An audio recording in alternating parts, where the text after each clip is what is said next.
Oh, and they popped a Dreadnought, but big deal.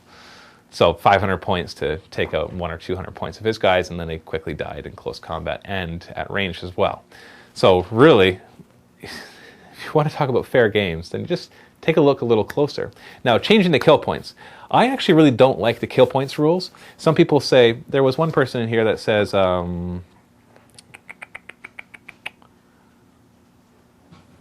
maybe it was, did I write that one down? I think, yeah, I don't think I put this one down because it was just repeating the same comments. Anyway, somebody says, well, Grey Knights, their whole advantage is supposed to be to have less kill points, and so that's supposed to be an advantage, but it doesn't work, because who cares if you're an elite army, and I'm a Hordes army? We're the same points level. We're both bringing, in this case, 1,500 points.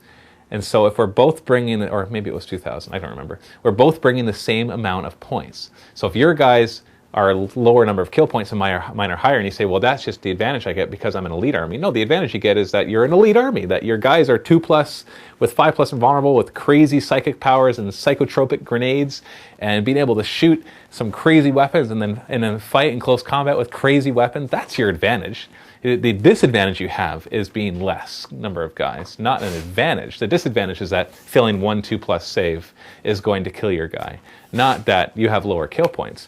Having an unequal number of kill points between the two armies makes the game unfair. It makes it unbalanced. And I'm not even worried about fair. I just want the game to be balanced. Like, think of it this way. Let's say we had clashed and we had gotten down to one of his Terminators and one of my Genestealers and the game ended. Who should have won that game? It should be a draw. But in this case, if we went with the original number of kill points, the Grey Knight has 7 kill points, and my Tyranid player, or my Tyranid army had 11, he would have 10 kill points, he would have scored 10 kill points, and I would have scored 6. So both of us willing our armies down to one last unit, he would have won 10-6. And you say, well, that's because he's an elite army, so it should happen that way. Well, that doesn't seem fair. It's easier for him to kill my guys. Heck, he shoots them down before they even get there. He insta-killed the Swarm Lord without even trying. The Swarm Lord didn't even get to do anything. He insta-killed the Tyrannifex at the same time. Like, that's 2 kill points right there. So saying that somebody should have an advantage of kill points doesn't work. And somebody else, here we have a Lumpu said, we don't play Annihilation with kill points. We think they aren't a good way to determine the winner, unless there's an equal number of kill points, in which case it works. The whole system is just funny when a Rhino is equal in kill points with Land Raider. We use a system which is based on the victory point system in FB Fantasy Battle. Basically, who kills the most wins. Or the old 40k had victory points as well. And that's probably something that we might start to switch to. We might say, screw kill points unless we have an equal number of kill points. In this case, what I did, in case you're wondering what I'm talking about, I had 11 kill points, so we decided to drop my number of kill points down to 9, so he still had an advantage. And we did that by making my dedicated transport not a kill point, and my independent character who was with the squad not a kill point, or he's a kill point with the squad. And so he still had a kill point advantage. Like, even at the end of the game, when we were getting really close, there was a chance that he just had to kill one more thing, and even though he had less guys than I did left, he would have still won because he would have beaten me by 1 kill point.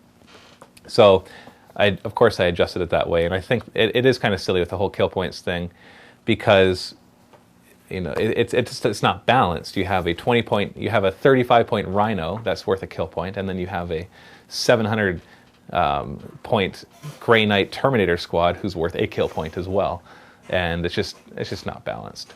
So I agree that kill points is kind of silly unless you're equal on both sides, and so that's why I changed it. So you think that that's plain unfair to try to balance it so that he can't beat me easily with just, when we both kill each other just as much? Hey, I kill one of you, you kill one of me.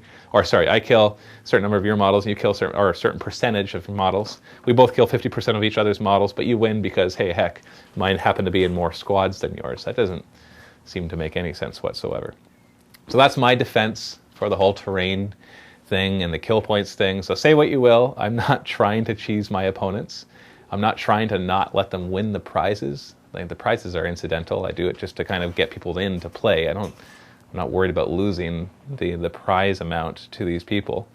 So whatever. I realize that there's always going to be people. Like, as we see here, I can't believe you did terrain that way, and then comments that say, great, you finally did terrain that way. Oh, I can't believe you did kill points that way. Oh, I can't even believe you played kill points because they're so unbalanced, so we don't even do kill points. So whatever, I'll just continue playing, and I'll still take comments into consideration. Obviously, that's why I did more terrain. I did realize that we're playing kind of the same table layout, so it's time to change it up now that we've been doing lots of battle reports. So that's 13 minutes of talking about terrain and kill points. Let's get into some of the rules. Okay, talking about, in my video, or in the beginning, I said I wondered why people would give me first turn, and then a couple people replied to that. Stormy-geddon said, actually going second is a good strategy. Tyranids do not have much firepower to boast, so getting the first shots doesn't matter much with them.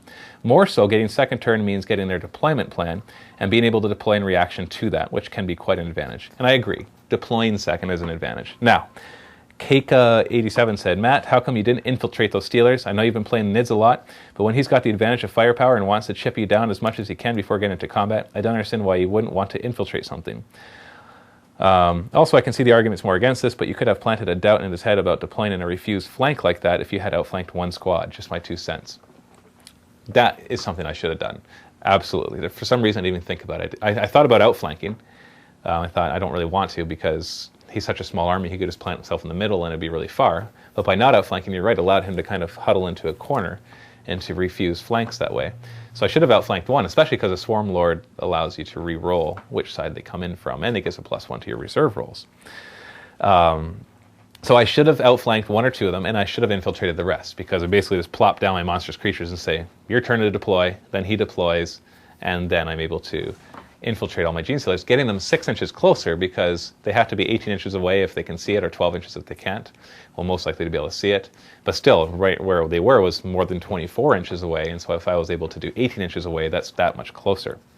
Plus, having the first turn, because he gave it to me, would have allowed them to then go first, and so they would only really had 1 round of shooting rather than a 2. So good points, and I will take that into consideration for my next one if I do another heavy Gene Stealer list. Overon 14 says, I thought Gene Stealers are fearless and don't need synapse range. Why did you make a leadership test? You're right and you're wrong. You're right that they are not subject to instinctive behavior, but they are not fearless. They have a nice high leadership, but they're not fearless. So when those guys ran, that's because they were out of synapse range. If they were within synapse, they'd still be fearless. But they're not fearless if they're outside of it. That's one thing you have to remember when you do lots of Gene Stealers and very little synapse. Allinster says, Matt, 2 points. Tyranid Prime is synapse. He should have made those Gene Stealers fearless. They shouldn't have run. The ones that ran were actually very far away from the Tyranid Prime, so that wouldn't have happened. Number 2, Impaler Cannon is straight up terrible. Sure, it's strength 10, but Tyrannifex is a ballistic skill 3. I take them with Acid Spray, Cluster Spines, and Desiccator Larva. Acid Spray and Cluster Spines have an effective range of 18 to 20 inches, but you can rack up mad hits with them. And if you hit the Desiccator Larva as well, I've done 20 wounds on a single squad and a round of shooting that all 3 hit. That's a good idea. I'm going to try that.